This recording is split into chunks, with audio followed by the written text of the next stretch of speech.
Hi, everyone. Welcome back for the final installment in our demo series on how to build a massive fleet in 25 turns. And indeed, I think we are going to build a massive fleet.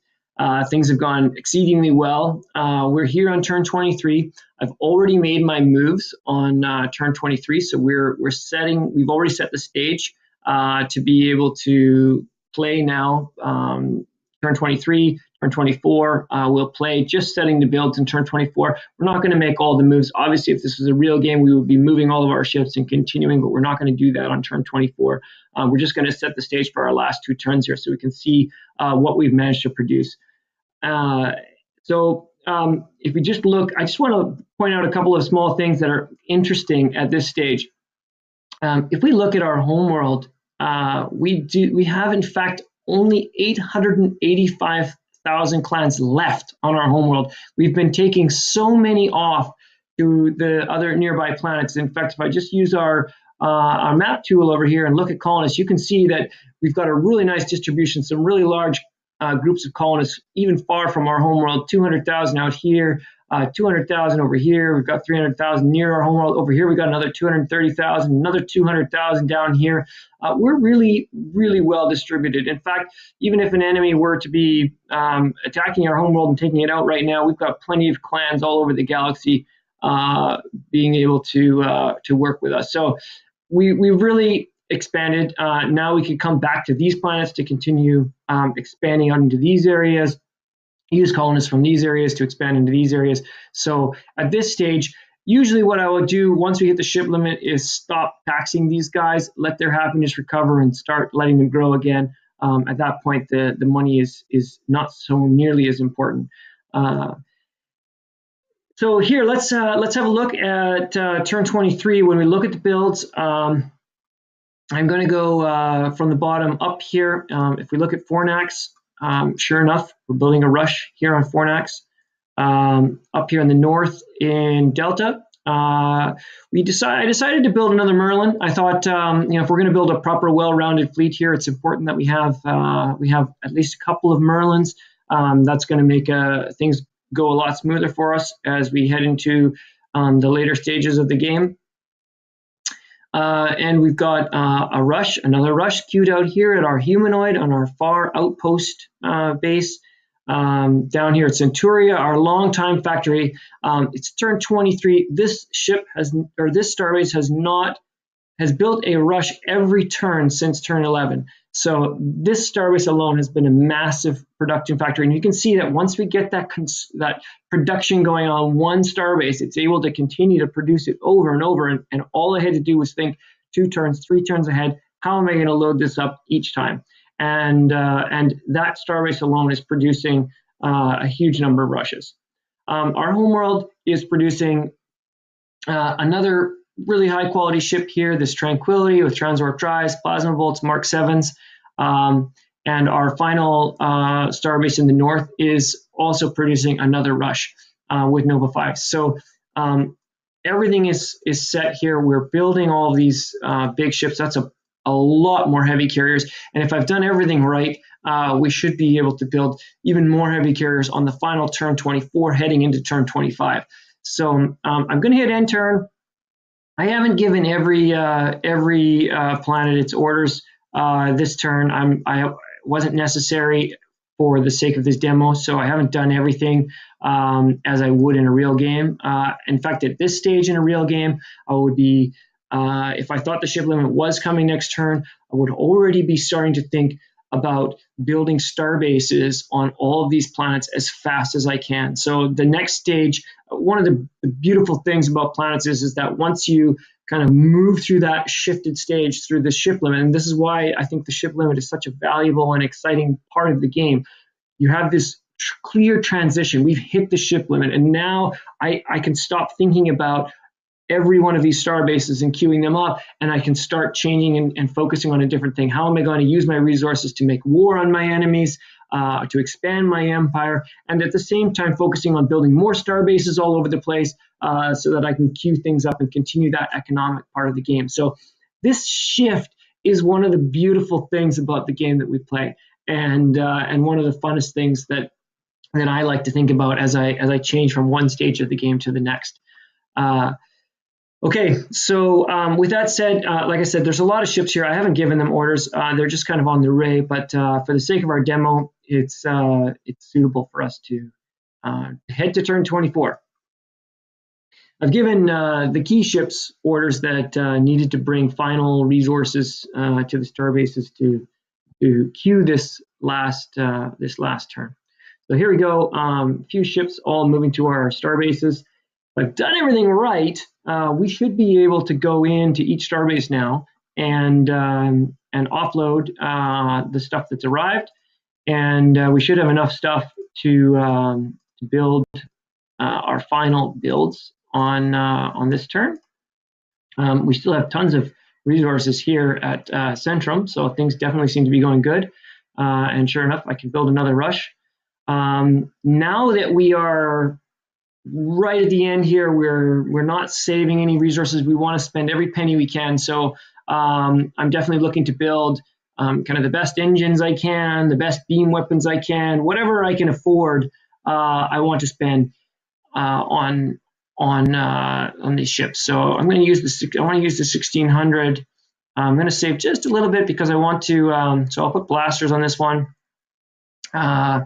And what I'm going to do is just use the last resources that I have available here to build some fighters. So I'm just going to load up what I can.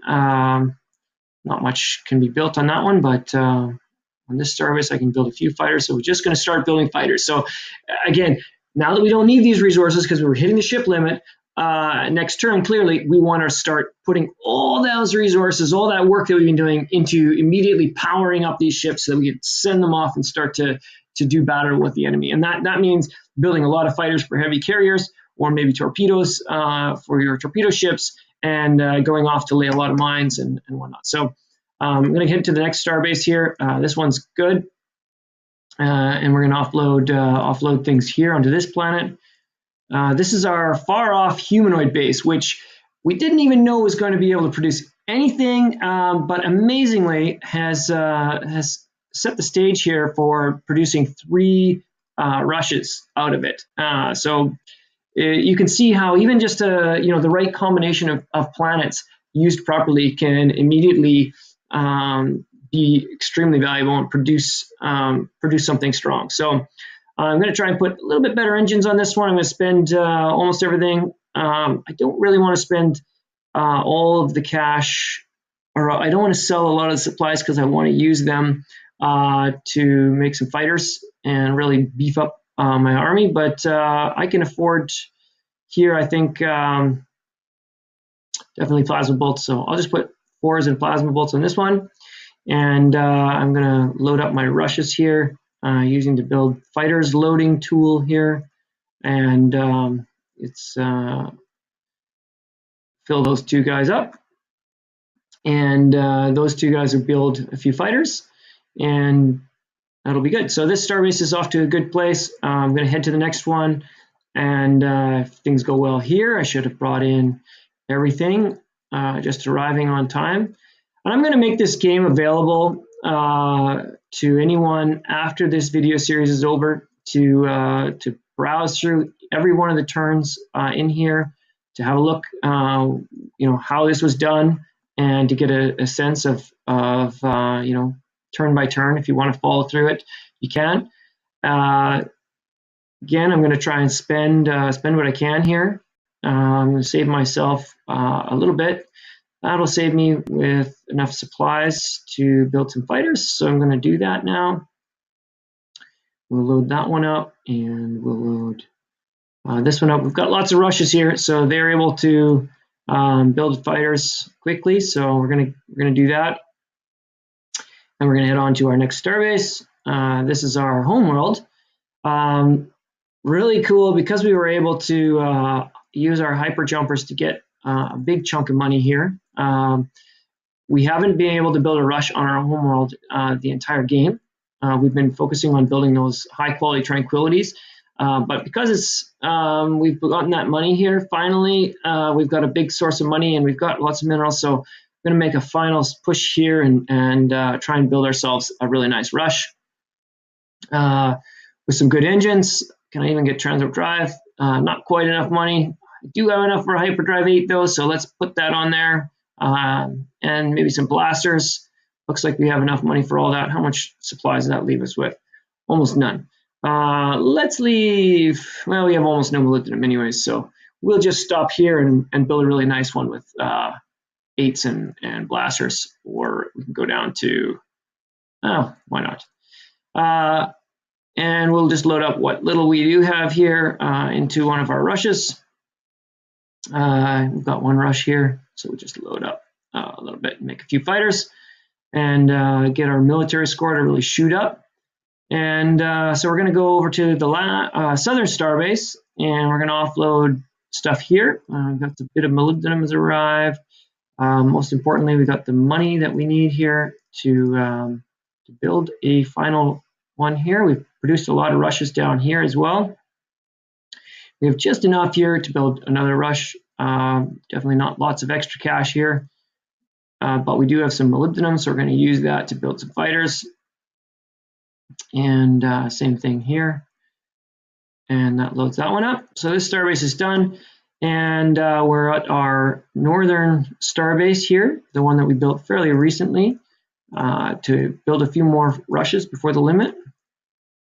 And with this one, we're going to offload a few things and see where we're at. And we're going to build this rush with Nova 5s. We can afford that, or let's go to 4s again. And this planet has been really good on beam weapons. It already has the beam weapons raised because it's an amphibian. So we're going to try and put the biggest beam weapons we can on board. Looks like we can get some heavy disruptors, so that's pretty great. Let's do that. And we'll load what remains here into our rush in terms of things. So that's it. If we look at our 5 star bases, 1 rush, 2 rushes, 3 rushes, 4 rushes, 5 rushes, 6 rushes. So that's it. We've done everything we can with this demo, and we are on turn 24. We're building 6 more rushes on this final turn as we go to turn 25, and then we're gonna do this and tally up how many rushes and other ships we've managed to build in this really well, or very, very fortunate and very positive experience here with the builds. Again, if you look at what has led us to where we're at, we had very good molybdenum down here on this reptilian. We had some really good resources here at Mao too, so a couple of those things worked in our favor. We definitely struggled with money almost the entire time. So the consequence of that was that we had to sell almost every supply. We barely built anything with our Merlin. So that's the trade-off. Sometimes you would be able to get a lot more money, and then you can keep those supplies and use those supplies to make up any mineral gap that you may not, or resource gap that you might not have, and then have the money in or the other way around. So the Merlin is giving you that flexibility. Again, everything is great. Let's go to turn 25 and see what we've done. Final turn, final builds.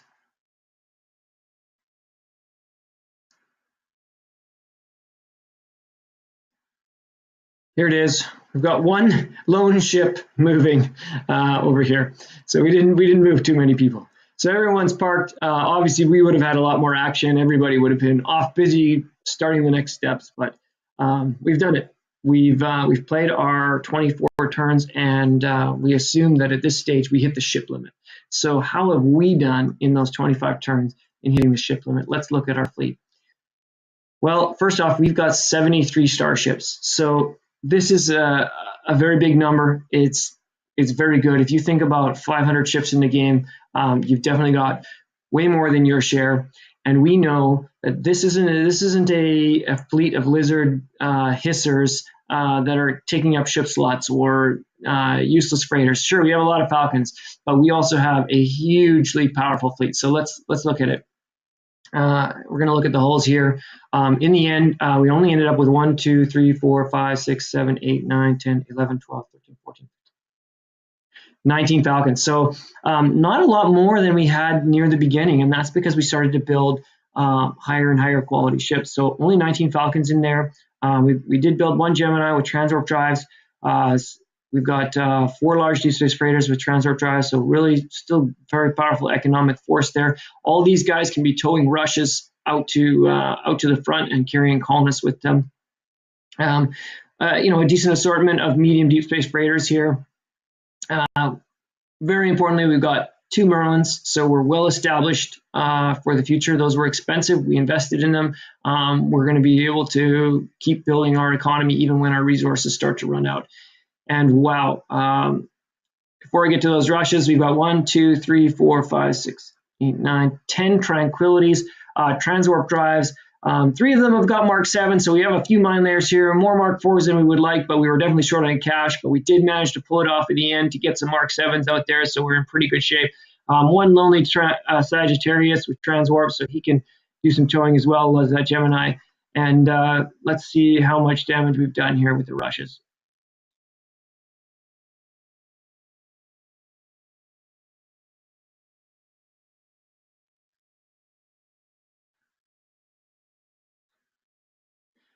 $28.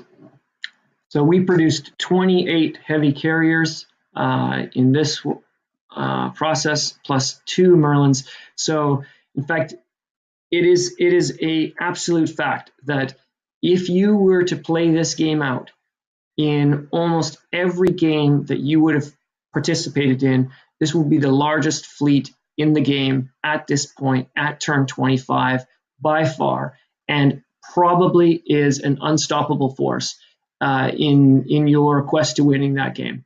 At this stage, it's just a matter of bringing this huge, massive ships, filling them up with fighters, sending them to the front line, and overwhelming your opponent with heavy carriers, unless you hit the privateers or the crystalline. So be very careful in those situations. But in most cases right now, you're going to be able to smash all your neighbors. You can attack both sides, send 14 rushes each way. It's going to be very hard for anyone to stop you at this point.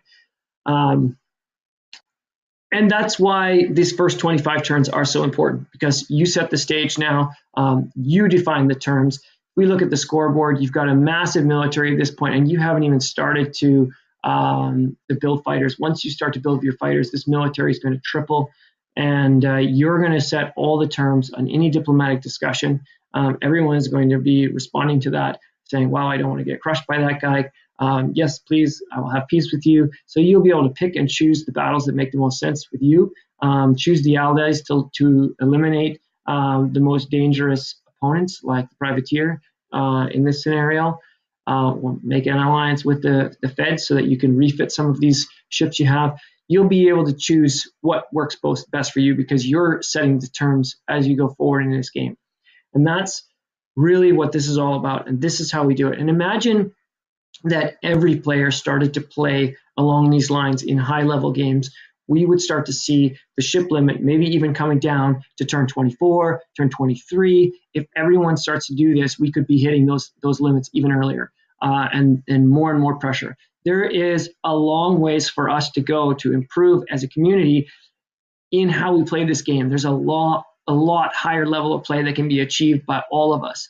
And as we try to bring more and more great players into the community, let's grow it. Let's invite people to explore this echo cluster, which we all love and we spend a lot of time in. And for you beginners, I hope that you guys will enjoy learning from this and going forward. Have a ton of fun playing planets. It's about this logistics. It's about this economy. It's about in your intelligence. It's about diplomacy. It's a great game, and I hope everybody has enjoyed this video series. And I look forward to seeing you all in the Echo Cluster of Planets New. And thanks for watching, everyone. Goodbye.